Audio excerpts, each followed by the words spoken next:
समय कभी रुकता नहीं है, ये तो हम सबने ही सुना है। आज समय के इसी रूप को हम व्याकरणिक दृष्टि से जानेंगे। नमस्कार, मैं मिस कनकलता झा कक्षा 7 के विद्यार्थियों के लिए हिंदी व्याकरण का पाठ काल लेकर उपस्थित हूँ। पढ़ते हैं पाठ काल। काल का अर्थ होता है समय।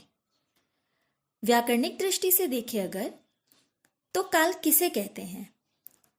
क्रिया के उस रूपांतरण को काल कहते हैं जिससे उसके कार्य व्यापार का समय और उसकी पूर्ण तथा अपूर्ण अवस्था का बोध हो।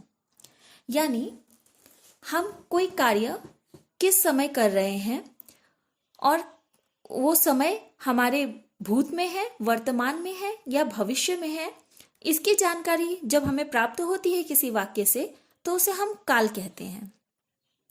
काल के 3 भेद होते हैं।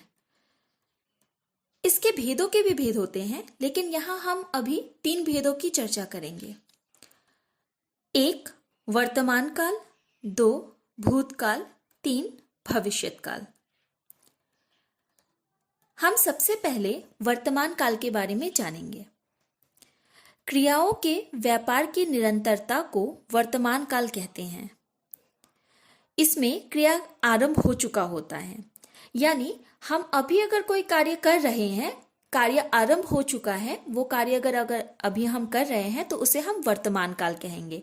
जैसे कि वह खाता है, यहाँ खाने का कार्य व्यापार चल रहा है, यहाँ समाप्त नहीं हुआ है, खाना खाया जा रहा है लेकिन उसकी समाप्ति अभी नहीं हुई है। जैसे और कुछ उदाहरण हम यहाँ देखेंगे। वह पढ़ रहा है, पक्षी आकाश में उड़ते हैं, वह अभी गया, उसने खाना खा लिया। इस तरह के वाक्यों को जब हम पढ़ते हैं तो हमें पता चलता है कि वो कार्य अभी हो रहा है, संपूर्ण रूप से समाप्त नहीं हुआ है और कार्य की शुरुआत हो चुकी है। तो ऐसे वाक्यों को हम वर्तमान काल के अंतर्गत रखते हैं। जो हमारी दूसरी परिभाषा है जिसके बारे में हम बात करेंगे वो भेद है भूतकाल।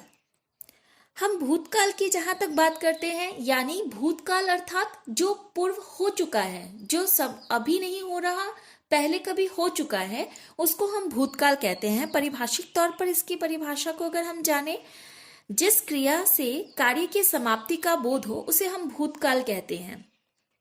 मतलब कार्य शुरू को होकर उसकी समाप्ति हो चुकी है, उसे हम भूतकाल के अंतर्गत रखेंगे। जैसे कि हम कह सकते हैं कि मैं दिल्ली गई थी, मैं खाना खा चुकी हूं, मेरी पढ़ाई पूरी हो चुकी है, मैं कल सीमा के घर गई थी। इस तरह के जितने भी वाक्य हैं जो कि हो चुका है, ऐसे कार्यों को, ऐसे क्रियाओं को जब हम वाक्यों में परिवर्तित करते हैं और उससे उसके क्रिया के हो जाने का बोध हमें होता है तो उसे हम भूतकाल कहते हैं। जो हमारी अगली परिभाषा है, जो अगला भेद है, वो है भविष्यत काल। भविष्यत काल से ही परिलक्षित होता है कि यह बात कहीं भविष्य की ओर इंगित कर रही है। भविष्य में क्या होने वाला है, क्या हो सकता है, इसकी ओर अगर कोई वाक्य संकेत कर रहा हो तो उसे हम भविष्यत काल कहते हैं। इसकी परिभाषा पर ध्यान देंगे हम। भविष्य में होने वाली क्रिया को भविष्यत काल कहते हैं। भविष्य में होने वाली क्रिया को भविष्यत काल कहते हैं। जो क्रिया भविष्य में होगी, जिसका हम अनुमान लगा सकते हैं कि ये काम भविष्य में हो सकता है, उसे हम भविष्यत काल कहते हैं। जैसे कि मैं कल दिल्ली जाऊंगी, मैंने सोचा है कल मैं, माँ और सीमा बाजार जाएंगे। ये सब कार्य हुआ नहीं है, लेकिन हम इस कार्य के होने की संभावना प्रकट हो रही है। इस कार्य को हम कर सकते हैं या ये कार्य हो सकता है, तो इसे हम भविष्यत काल कहेंगे, क्योंकि इसका अनुमान हम भविष्य के लिए कर रहे हैं।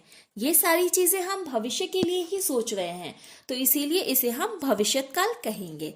तो हमने काल से जाना कि काल वह है जिससे हमें किसी भी कार्य के होने का या करने का समय का पता चले, उसे ही हम काल कहते हैं।